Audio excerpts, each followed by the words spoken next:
The East African Regional Body Intergovernmental Authority on Development, or IGAD, says it wants to encourage free movement of sheep, goats and cattle farmers within the region.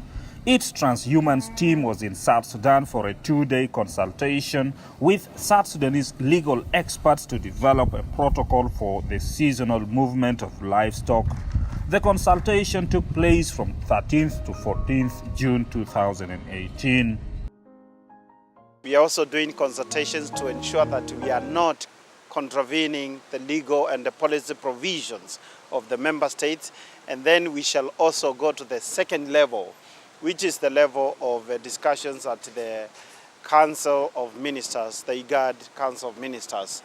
After that, it will be an adopted document and we will leave it to the member states to ratify. We are going to have legislation that will be confirmative with what was said by my colleagues.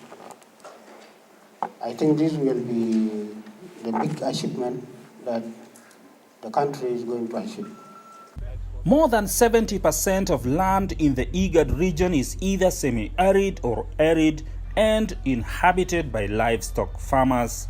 IGAD says the cattle herders contribute about 40% of gross domestic product to each of the countries, but that their contribution is often unrecognized. IGAD wants their movement within the region legalized to help to improve their livelihoods. The protocol, builds on ensuring there is livestock identification and traceability within the region. So it will also minimize cattle rustling. About 40% of South Sudan's population are pastoralists, but Juba says the protocol could benefit all of its citizens.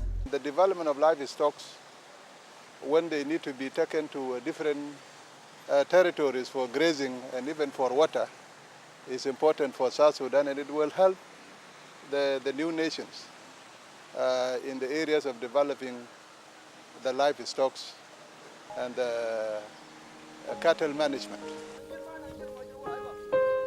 But there are challenges. Most of the farmers illegally possess firearms, which they use to raid other communities for resources such as pastures, water, and animals. IGAD says it is trying to address these issues in the protocol on transhumance. Pastoralists, when they move, they shouldn't move with arms into neighboring states. And I think over time, when the policing situation within the pastoralist areas is strengthened, then there will be no need for arms by pastoralists. But the way the situation is at the moment, right at the border, that's why there's a presence of those arms. But over time, if this protocol is implemented, the need for arms by pastoral groups will be eliminated completely. And that is provided for in the protocol. It is the security itself. Since the Ministry of Interior is responsible for internal security, so we have a mandate to protect the herders and the person who is come to South Sudan. And there is so many areas, even the certificate of ITC, we are the one going to issue it with the cooperation with the Ministry of Livestock. IGAD is getting funding from the European Union Trust Fund, and it says it's working towards having the protocol adopted before the end of the year 2018. When it comes to adoption of it, it will not be South Sudan adopting it. It will be the whole region. What is happening now is a process whereby South Sudan will give its opinions and views on how this protocol can actually help the region. And then other countries will also do the same. Later on, it will be adopted by the region as a whole.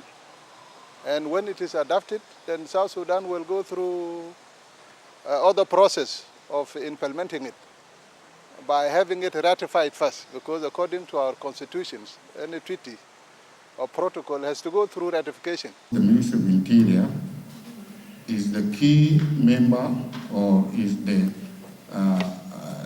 stakeholder for this protocol.